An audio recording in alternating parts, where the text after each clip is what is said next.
Why you need to do asset protection before bad things happen.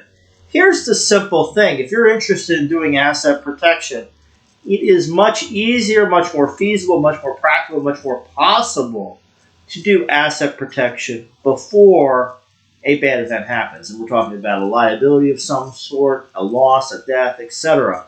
All of these types of things can disrupt the ability to do asset protection. In short, if you have the assets and you have control of the assets, they're yours to be transferred.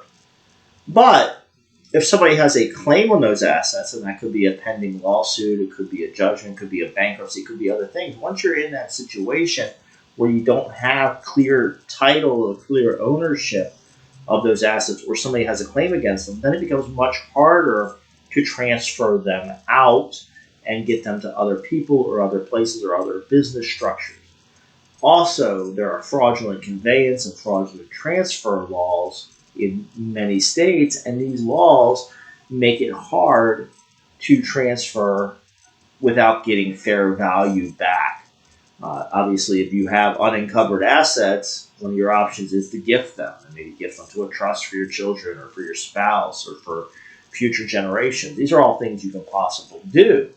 But once you get into a situation where that liability has attached to you or your assets, when you start transferring those assets, somebody may come back and look at those transfers and say, were they done correctly? I've seen it. I've seen businesses in particular attempt to do this after a loss event. They then try to start transferring assets out, moving them to other people involved in the business.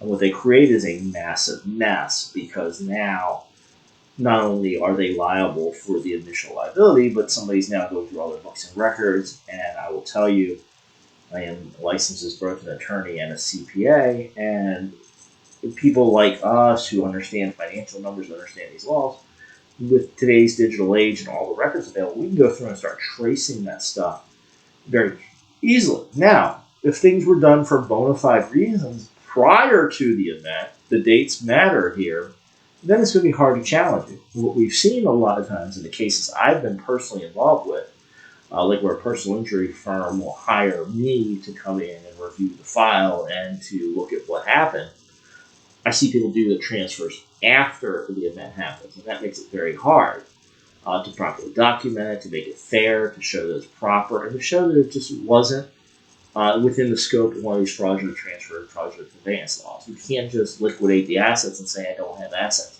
after the loss event. Prior to the loss event, prior to the thing happening, it may be much more possible. You work with an attorney, you do the structuring, you transfer the stuff without those claims against it, and then if something happens, we're talking about potentially a completely different ballgame. It really depends on your circumstances. That's why you want to sit down with a good lawyer that understands assets, understands businesses, understands the asset protection structures, and it can work with you to structure all of this up.